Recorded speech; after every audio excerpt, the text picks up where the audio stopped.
Housekeeping Improv! Welcome everybody to our PR night. We are Housekeeping Improv! Yes. Are you ready to see a little bit more improv? Yeah! I love this energy. Well, we are going to start with a warm-up because again, as Antes mentioned, kung wala kaming maririnig from you, wala kaming magagawa sa stage. And dahil nandito kayo for 30 minutes more, we will need your attention for this one. So, to warm up, let's ask a question. Anong kinain niyo for breakfast today? Omelette. Omelette. Longganisa, papa. Ano ba? Hotdog, adobo, right? Ano? You heard chicken. Since kaka-Valentine's Day lang, anong ginawa niyo for Valentine's Day? Matulog! Kumain! Mag-ML. Umiyak! Alright. Hotdog pa rin. Amazing. Well, folks, we will need more of your suggestions, so just please shout them out and we will use that to inspire our Caesar games for later. So to warm us up, we will be playing our first game called ABC Race. So I'll have our improvisers go near the audience for this particular segment because we will be answering this question. Because the theme of this year's festival is Rise to the Moment, means showing up. What is something you want to show up for? Pero, it has to start with the letters of the word improv. Okay, yes. We will be going in that order. Kaya ba natin yun? Starting with the letter I. Kaya? Alright, what is something you want to show up for 2026? Starting with the letter I. Self. Inuman. Investment. Intelligence. Insurance. Intercourse. Ano ba? Ingit daw. Inggit. Oo. Kung naingit kasi isang bagay, gusto mong pakita para mawa, diba? Alright. Impeachment. Yes. Letter M. Makdo. Gutom na tayo. Mama. My family. My family. My spaghetti. My spaghetti. My spaghetti moments.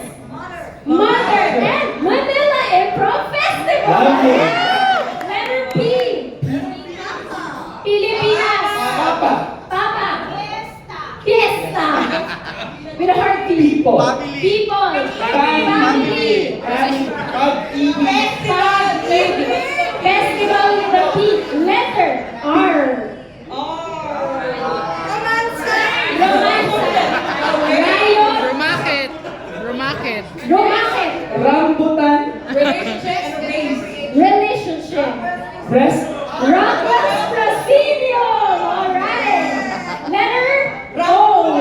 Oh. Letter O. OG. Office. Opportunities. Office. Ovaries. Yes. You have to show up for our ovaries. Out of the country. Out of the country. Outer space. Outer space. And for our last letter, letter V. Victory. Valentine's Day. Validation. Bees. Violence. Violence. Baby. Baby. Banyo. Alright, palakpakan naman natin ang lahat. Wow. What a great way to warm us up for this because for the second game that we are playing, we have hired the best spellers in the world. Best spellers, very, very best dahil pwede nilang i-spell ang any word that you're going to provide them one letter at a time and they will use this word one word at a time to form a sentence. Now, just to make it a little bit easier, ano ang word na naiisip nyo pag naisip nyo yung improv? Connection. Alright, let's get down to that. Your word is connection. Connection. C. O. N. N. E. C. T. I. O. N. Connection. Aray. Ko. Yung Knuckles ko ay masyadong matigas. hindi Yata maka kuha Ng Connection. sa Mukha. mo. Connection! Alright, pag matigas yung muscles talaga, knuckles. Let's have another improviser on stage and let's get a word from this side. What is a word that you think of when you hear Rockwell? Proscenio. Alright, let's go with proscenio. Proscenio. P. R. O. S. C. E. N. I. U. M. Proscenio. Whenever I. think about, Rockwell. I see beautiful garden, wonderful, perfect pint, And amazing theater. this It's Proscenio. Alright, let's add one more person up.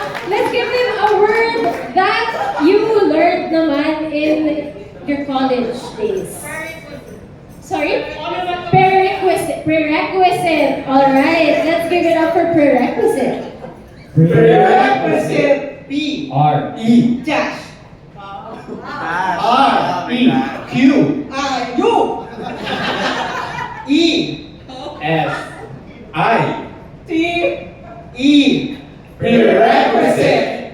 My teacher told Me. if I was Naughty. and failing, I Would. have to make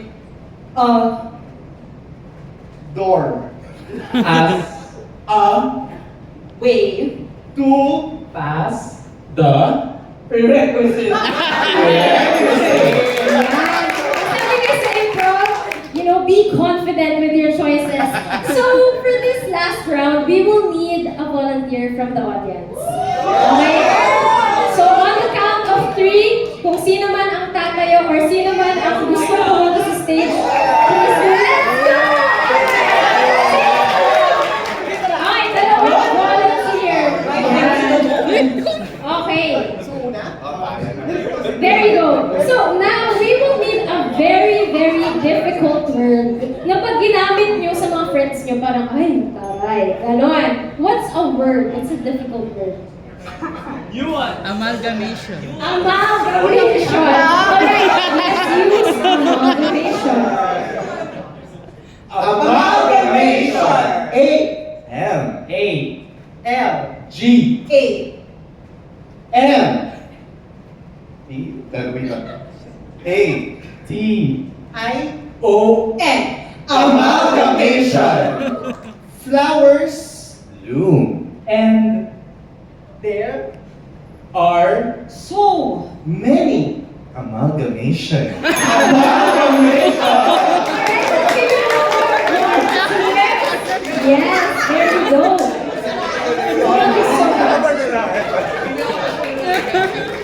Alright. And for our next game, or our next segment, I'm going to give Sam a rest because she's going to be playing on this next game. The next game we're going to be playing is called ABC So. Sino ang mga mahilig sa telenovela dito? Nahiya pa kayo, kapatya! So, this is something like that. We're going to be making an on-the-spot telenovela. But what's the ABC at ABC? So, we're going to be using a word. Sige, let's use amalgamation. Amalgamation. Sige, what is the correct spelling? Tama ba yung spelling natin? Okay, so from the letters of amalgamation, our players will be doing a scene. Every line they say, everything they say has to start with the letters of amalgamation. So, A, ano ba? Whatever. M, mama mo. Something like that. And the scene will progress normally, but they have that challenge now to use the letters of the word. So what I need na lang for you guys is a trope, a telenovela or soap opera trope that you would like to see today. Any soap opera trope.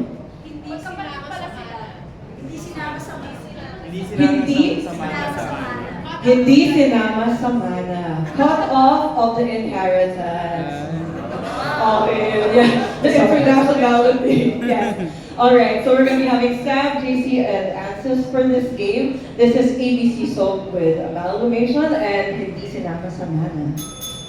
A. Ang dami-daming kalat dito at ngayon ka pa nagwawalis. M. Ma, akala ko kasi kumain, Ma. A. Alam ko naman yun, anak. Siyempre, kailangan natin kumain kasi magse-celebrate tayo. L. Lo? Celebration? G. Ma, Gastusan mo lahat ng gusto mo kasi makukuha mo. A. I like it. M. Mama got all the earnings. T. Talaga. Talaga. Ang yaman-yaman mo si Ma. I. It's not just that, anak. O. Oh my God. Is this the inheritance? N. Nanay? Paano naman ako? A. Andrew, hindi kasi kita totoong anak. M. Ma, ako yung naglinis ng kalat mo. A. Ako yung L. nag-love sa'yo nung nasa G. Gosh, pinapahirapan niyo naman ako mamili. A. Ang hirap ba, Ma? M. M. Bakit tahimik ka ngayon? A. Oh, ako na ang magkikip ng mana. Kung parehas kayo nag-aaway about T. it. Teng! A. I. I. Ina!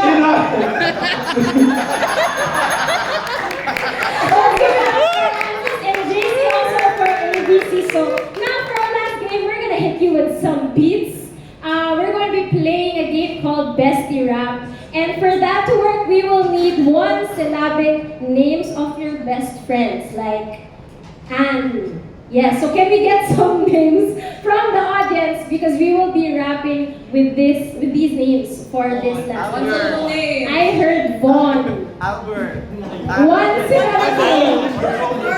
Joe. We have Joe. Pat. Cole. Gold. Inks.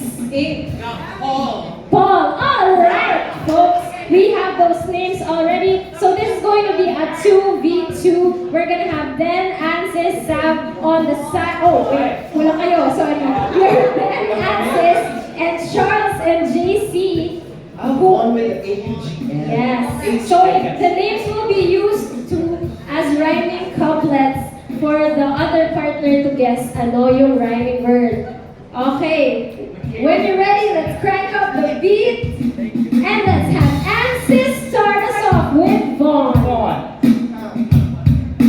I have a friend, his name is Hindi siya daughter, siya ay I have a friend whose name is Paul. Ang short term ng Monday ay Paul. I have a friend, his name is masyado siyang negative. I need a pro kasi lang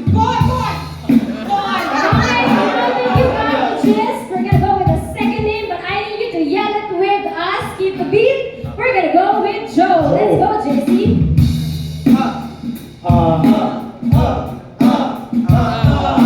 I have a friend whose name is Joe. There is a lot I have to grow. I have a friend, his name is Joe. Ayaw niya sa mataas. Gusto niya sa I have a friend whose name is Joe. On my fingers, meron toe. I have a friend, his name is Joe. Nagbubu ang